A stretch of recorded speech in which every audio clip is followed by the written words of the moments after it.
어른들은 숫자를 좋아하는 것이다. 그들은 제일 중요한 것에 대해서는 도무지 묻지를 않는다. 그의 목소리는 어떻지? 그엔 무슨 노래를 좋아하지? 나비를 수집하니? 하고 묻는 법이 절대로 없다.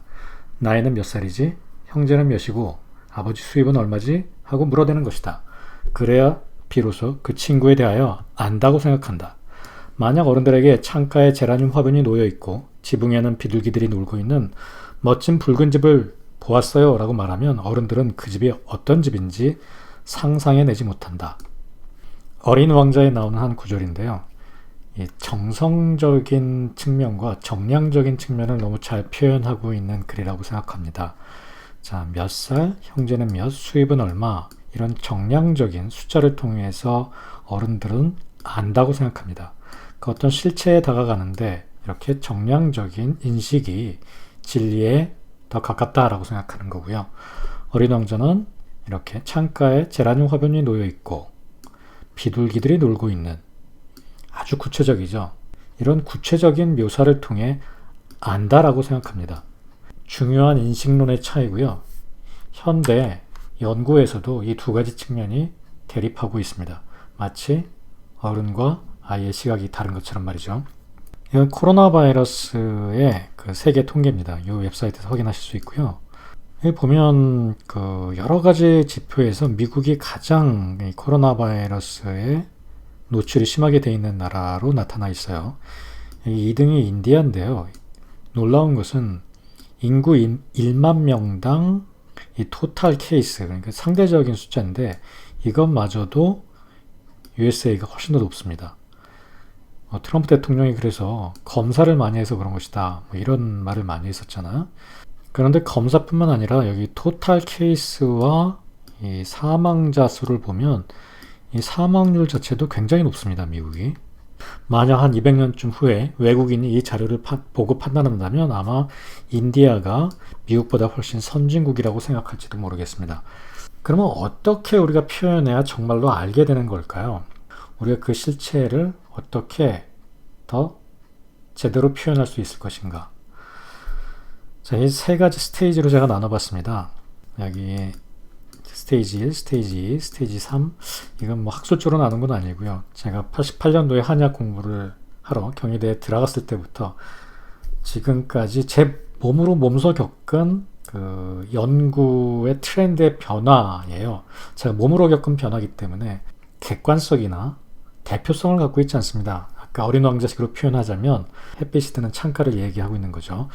제가 처음 학교에 들어갔을 때 경희대의 연구 트렌드는 모두 기전 연구였습니다. 그러니까 왜 침이 워킹하는지, 뭐 내분비계에 작동하는지, 신경 전달 물질에 작동하는지, 신경 전달 체계에 작동하는지, 뭐 옛날에 있었던 게이트 티어리, 뭐 이런 것들을 발전시켜서 새로운 경락의 실체 이런 것을 규명하기 위한 노력들을 엄청나게 많이 했었어요. 따라서 실험 자체도 인비보에서는 동물 실험, 그리고 인비트로 스터디가 대부분이었죠. 특히 신경계나 세포 배양 실험 이런 것들이 많았고요. 이때 가장 큰 화두가 침 효과의 과학적 설명이었습니다. 경락과 침에 대한 과학적 설명. 그리고 한약의 성분 분석, 뭐 HPLC 갖다 놓고 어떤 성분이 어떤 일을 하는지 이런 환원주의적인 접근을 많이 했었습니다. 이때의 풍조를 제가 한마디로 표현하면 과학이 신앙화되어 있던 시기라고 생각합니다.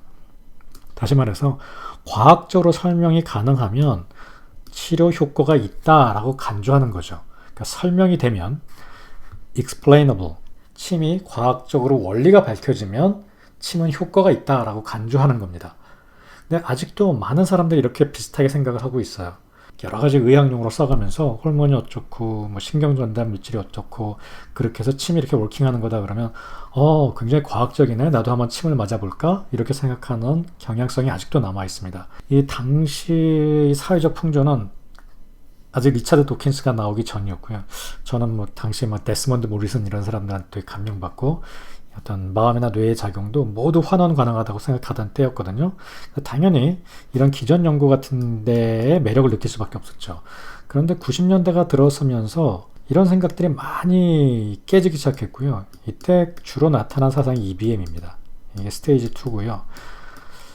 저는 주로 학교 다닐 때도 이렇게 논문이나 이런 거 보는 거 좋아해서 남들보다 일찍 임상 연구의 중요성 이런 것들을 알았다고 생각해요. 그래서 교수님들 찾아가가지고 임상 연구가 중요합니다. 이런 기전 연구하고 있을 때가 아닙니다. 뭐 이런 얘기들 많이 하고 그랬었거든요.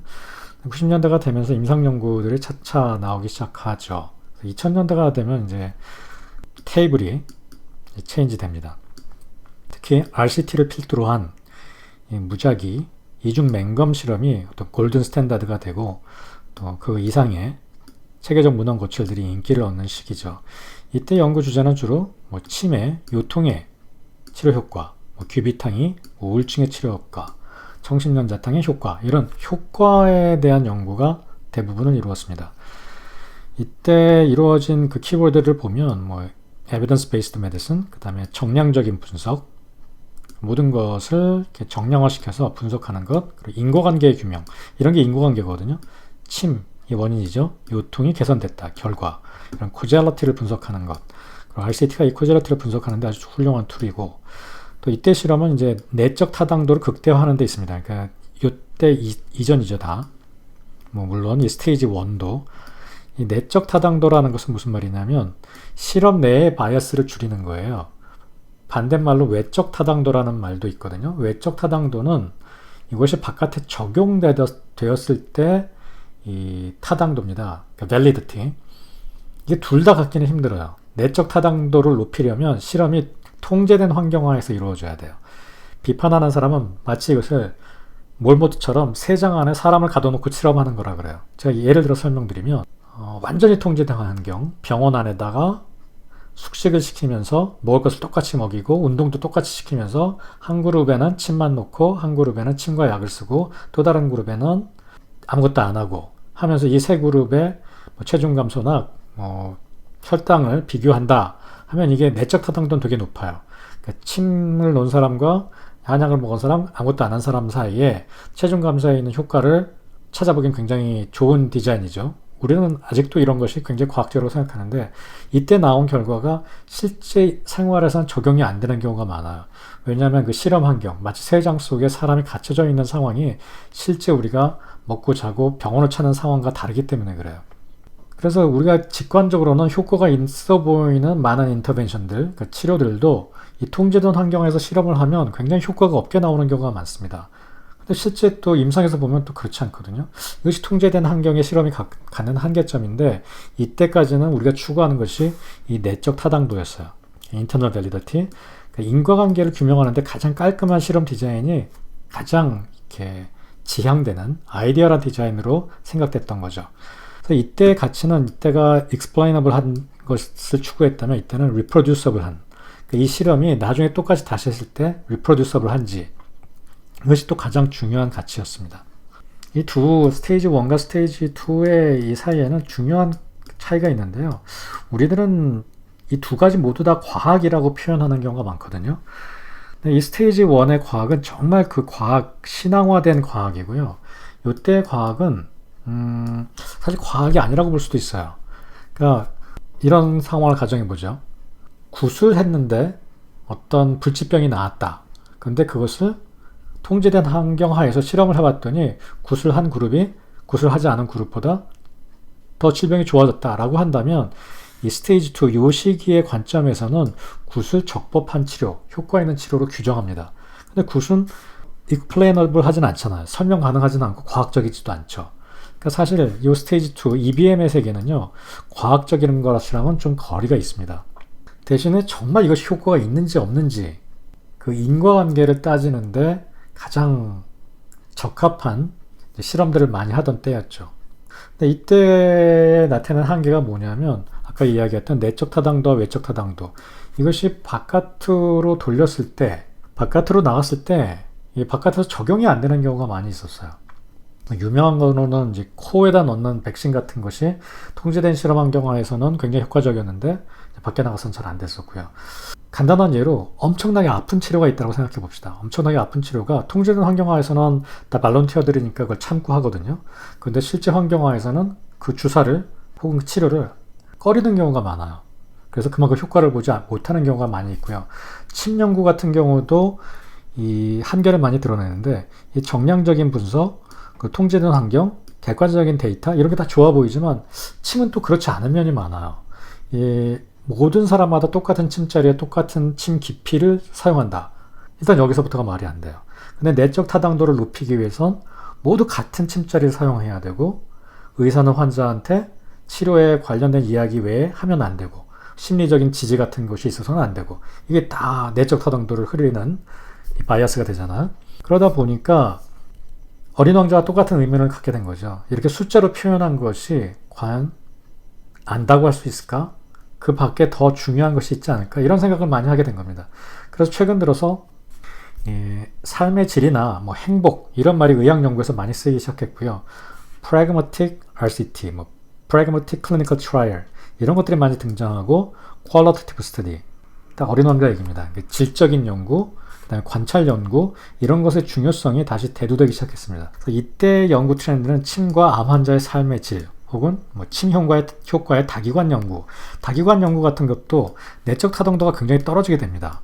하지만 외적 타당도는 더 높아지죠. 실제 생활과 더 가까우니까요. 그래서 이때 연구 스타일을 제가 예를 들면 침을 놓는다 안 놓는다를 제외하고는 다른 그 변수를 통제하지 않습니다. 그러니까 침을 맞고 환자 손을 의사가 잡아줘도 되고 어떤 사람은 침을 일주일에 2번 맞아도 되고 어떤 사람은 1번 맞아도 되고 멀리 사는 사람은 한 달에 1번 맞아도 되고 그래서 내적 타당도 자체는 크지 않아요. 그래서 인과관계를 규명하기도 힘들죠. 그런데 현실 생활에 가깝기 때문에 이것이 applicable, 실제로 적용 가능성이 더 높습니다. 무슨 말이냐면 이렇게 해서 침이 더 효과적이다, 더 행복하게 만들었다, 더 삶의 질을 높였다라고 나온다면 그런 치료 행위를 보험에서 적용시켰을 때 환자의 더 만족도가 높아질 수 있다는 얘기죠. 그래서 이런 것들을 우리가 real world evidence, 그러니까 현실에서의 증거다 이런 식으로 많이 표현하고요. real world research, 진짜 세상의 연구다. 그 다음에 여기 질적 연구 같은 거 정성적인 퀄리티를 더 중요하게 또 생각하고 또 독립변수, 그러니까 침이면 침, 한약이면 한약 이런 것들을 분리하지 않고 여러 가지 컨텍스트 상에서 같이 적용하고 외적 타당도를 또 중요시하고 삶의 질 이런 것들이 키워드가 됐죠. 그래서 이 세 스테이지의 연구 스타일이 굉장히 좀 달라요. 우리는 이걸 과학적이라는 이름 하나로 다 묶어버리는 경향이 많은데요. 그렇다고 해서 이쪽 연구가 이 연구보다 더 뛰어난 거냐? 그렇진 않습니다. 연구의 목적이 다 다를 뿐이죠. 이쪽 연구가 어떤 선행 연구의 역할, 가설의 제시를 한다면 이쪽 두 연구는 그 가설을 검증하는 연구고 이 두 연구 사이에도 또 차이점이 있습니다. 이거는 정량적 접근과 질적 접근을 비교해 본 거고요. 그래서 최근 들어서 이 퀄리티티브 스터디가 굉장히 많이 의학 분야에서도 행해지고 있습니다. 여기서 보시면 이게 다 제라늄 화분과 햇볕이 달자는 창가의 얘기예요. 가치, 행복하느냐, 수술이 잘 됐다, 병이 나았다를 떠나서 가치, 그 다음에 평균보다는 개개인의 값 혹은 결과, 그 다음에 상호작용 컨텍스트, 맥락, 그 다음에 연구자의 역할 이런 것들이 다 포함되는 그 속성을 갖고 있고요. 이거는 그 임상 연구와 일반 연구, 인비트로 실험, 동물 실험 이런 거 다 포함한 이게 94년도까지 통계니까 굉장히 옛날 통계예요. 그때 보면 90년도 중반에 이렇게 임상 연구가 갑자기 급격하게 늘어나기 시작합니다. 그리고 애니멀 스터디 이런 것들은 이제 오히려 약간 줄어드는 경향이 있죠. 이거는 아큐펑처 스터디인데요. 위에 거는 quality of life를 조사한 연구예요. 밑에 거는 모든 아큐펑처 스터디를 조사한 그래프거든요. 여기 보시면 아큐펑처 스터디 자체는 이렇게 최근 10년 동안 이렇게 고착되는 경향이 있거든요. 2000년대 초반에 확 늘어났다가 고착되는 경향이 있는데 반면에 지금 요 시기죠. 요 시기에 quality of life를 주제로 한 아큐펑처 스터디는 이렇게 늘어나고 있어요. 가치와 삶의 질 이런 것에 대한 중요성이 대두되기 시작한 거죠. 그리고 연구 디자인도 많이 바뀌어지고 있고요. 특히 침이나 한약 연구는 그거 하나만을 분리시켰을 때 그리고 표준화된 평균값에 의한 치료가 효과가 없는 경우가 굉장히 많거든요. 저만 해도 환자 하나마다 침 놓는 세기, 제가 침을 놓을 때 쓰는 마음 이런 게 다 다르거든요. 이런 것들이 표현이 돼서 환자한테 우리가 생각하는 것만큼의 효과를 검증하려면 새로운 연구 형태가 필요하죠. 이 스테이지 3의 그 연구 형태는 아직 진행 중이에요. 저도 정답을 모르고요. 이런 프라그마틱 RCT나 관찰 연구나 이게 새로운 건 아닙니다. 이 Real World Evidence 같은 게 사상 연구입니다, 사실.